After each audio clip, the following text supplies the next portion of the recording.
it's Don Skaggs again, and this is Empowered Inventing TV. The one place where we try to help you, help other people by taking your great innovation, the right opportunity, mixing that with sound wisdom to turn them into real things like successful products and businesses. Now today, I want to talk to you about something that happens to every inventor, to every entrepreneur, to every small business, and that is when you are rejected. When they told you no. So they told you no. How do you handle that? How do you handle the rejection? Because a lot of us, you've spent weeks preparing for some big meeting, some big presentation. That one big score you were going to make with that one big company where you were going to have this big contract, one of these big licensing agreements that you think you can get with this big company, or this just really big opportunity for you. And you've spent a lot of time, you've spent a lot of money, you've spent a lot of energy preparing for this. You've played the scenario through your mind multiple times, all the different ways that you were going to do it, and how they were going to respond, and what you were going to say. And then finally the big day happens. You're there, you do your presentation, you just feel like you've knocked it out of the park, and suddenly the unexpected happens. You are summarily dismissed, or maybe even worse. They just tell you they don't like the product. They just tell you that we'll get back to you. That's usually the worst thing is, we'll get back to you, and then you never hear from them. And so what do you do next? How do you deal with these just gut-wrenching, because it feels like a big kick in the gut. It really does for all of us. It doesn't matter how many times you've done this, nobody likes to be rejected.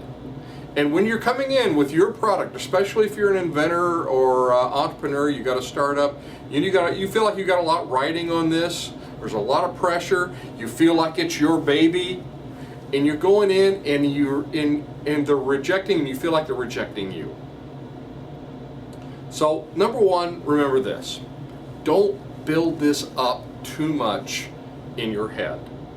Yes, definitely prepare well. You want to be as prepared as you can. You want just the words to flow when you're talking. You want the Q&A to be relaxed, and you want to have this calm confidence of being well prepared. Very important. But also don't prepare your expectations to go a certain way. Why? Because you just don't know what's going to happen in these situations. You just don't know. Anything could happen for a number of reasons. And number one, another thing is just don't get angry. A lot of times we internalize this and we get angry. And I'll tell you the thing that always used to bother me a lot when I would go and do a presentation, or I would go and do a business meeting and try to make a proposal, or try to put a deal together with a distributor, and just when they just summarily dismissed, when they were just very, very dismissive, like, oh, well, we don't have time for you, and okay, we're done listening to you, we're done here, go away now. Yeah, when they just kind of tell you to go away, like you don't have any worth. Now, sometimes I used to let that get under my skin. I don't as much, because now I know a lot of the principles and these things that I want to teach you. And one of those is just don't get angry. Don't personalize it. Don't internalize this. It's going to happen. You don't know. It's flipping a coin walking into these places. So it just might not be the right something. And there's a lot of elements that it could be the not the right thing of. And those elements, they could come from anywhere. Maybe it's just not the right time. Maybe you just hit them on a bad day. Maybe they just had a really bad morning at home. Maybe they had something go on with their boss. Maybe you don't know. There's 1,000 different external things that could be happening to them to just make it a really bad day for that person that you're doing a presentation to. Maybe it's just not the right fit. Sometimes you're just not in a place where it's going to mesh. It's just you've got a product, you think they're the solution, you think you're going to solve their problem, and guess what? You're not solving their problem. Or they don't see that, or they can't see that. There's something is not the right fit for the person you're presenting to. And by the way, just because one person says no, just because one place is a no and it's not a good fit, does not make it not a good fit for everybody. And by the reverse of that, just because one person says yes doesn't mean everybody else is going to say yes. And that's what I mean by the fact that you don't know what's going to happen. Everyone you go into is a different situation. Maybe it's not the right time, or maybe it's not the right fit. Now, if it's not the right time, maybe you can come back again and talk to them. Always leave the door open for that, and maybe you catch them at the right time. I've had this happen where I've called on certain accounts and set up certain meetings multiple times, and one day it was like, oh gosh, I don't even know if I want to work with this person. This went awful. And then you go in again and they're a completely different person. And they were a completely different person because you just hit them at a better time. Maybe they were going, like I said before, maybe they were just going through something before. So the multiplicity of contacts and follow-up meetings, and this is why follow-up is so important. I said this in another video. Is because you're getting a more rounded view of who this person is and your communication with them.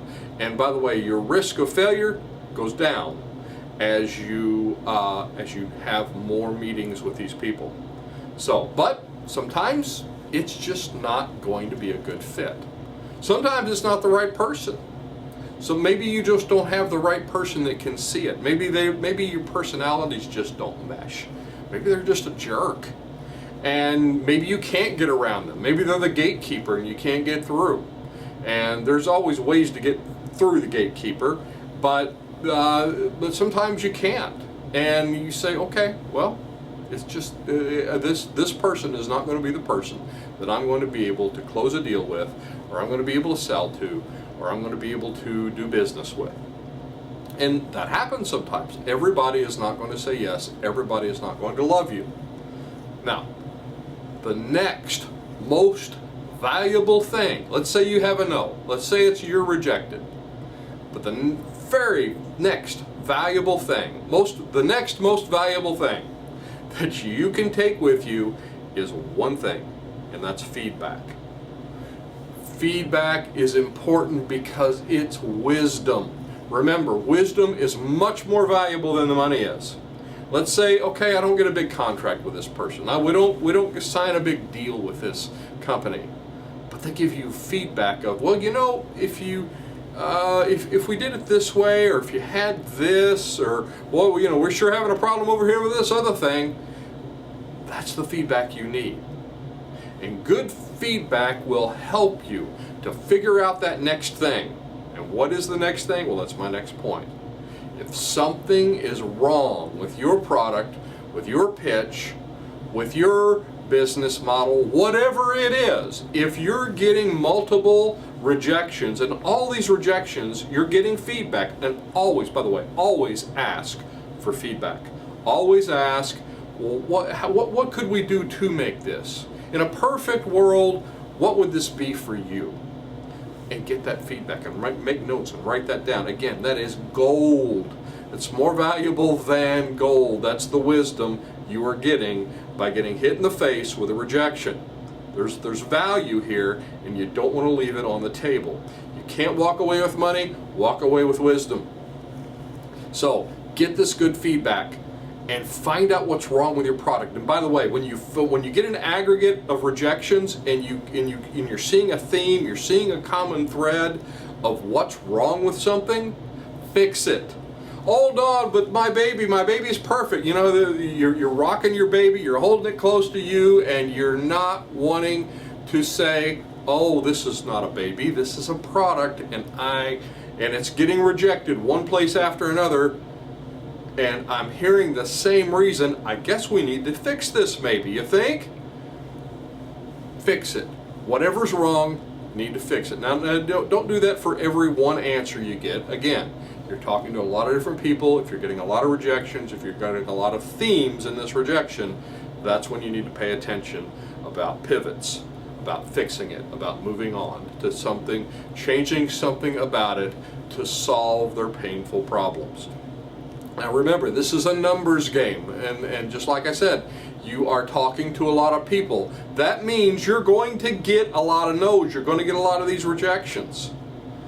So, you know, if you internalize every one, it'll just tear you up. So don't do that. Sometimes the small yeses actually work out better than the big no's, especially in the beginning. Why? Because the small yeses are going to send you through the process with the smaller risks.